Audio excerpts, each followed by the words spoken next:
বিশ্বাস আছে এই চুক্তিটো যদি ৰূপায়ণ হয় আমাৰ অঞ্চলটো উত্তৰ পূৰ্বাঞ্চলৰ যিকোনো ৰাজ্যতকৈ বহুত আগলৈ গুচি যাব, আমাক কোনো ৰাখিব নোৱাৰিব।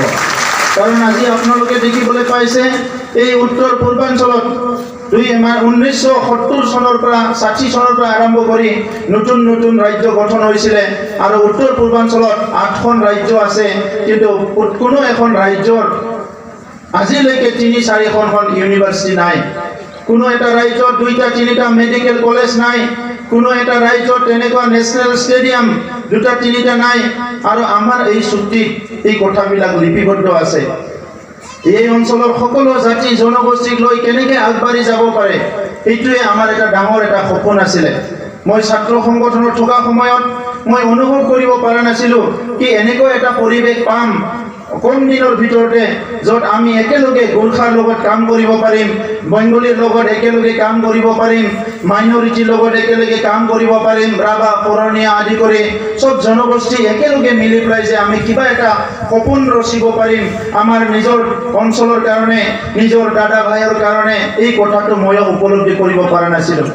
কিন্তু এই চুক্তিখন অহাৰ পিছত আজি এটা ডাঙৰ এটা পৰিৱৰ্তন, এটা আমূল পৰিৱৰ্তন দেখিবলৈ পালোঁ কি মানুহে কি বিচাৰে।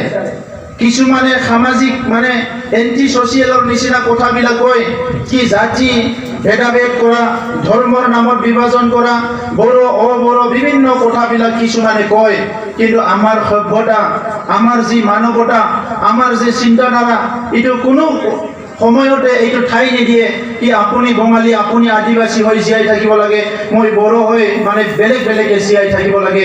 এই কথাটো কোনোদিনে আমাক এই আমাৰ মানৱতা এইটো এলাও নকৰে।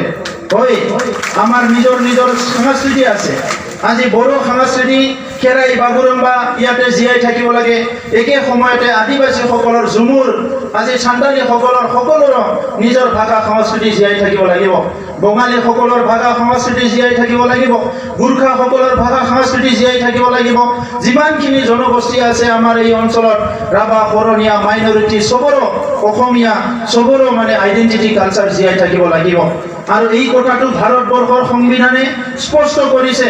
যি সময়ত বাবা চাহেব আম্বেদকাৰে সংবিধান লিখিছিলে, ৰচনা কৰিছিলে, সেই সময়তে স্পষ্ট কৰি দিছে কি আমাৰ ভাৰতবৰ্ষত বিভিন্ন ধৰ্ম, জাতিৰ লোক, ভাষা ভাষী একেলগে থাকিব আৰু সমমৰ্যাদা, সম অধিকাৰ পাব। কিন্তু আমাৰ ইয়াৰ পিছত কি হ'ল, বিভিন্ন নেতা আহিল, পালি নেতা আহিল, ৰাজনীতি কৰিবলৈ আহিল। এই মানুহবিলাকে সমাজ বিভাজন কৰি আমাৰ মাজত এটা ঘৃণাৰ বীজ সিঁচি দি পেলাই ৰাজনীতি কৰিবলৈ আৰম্ভ কৰিলে।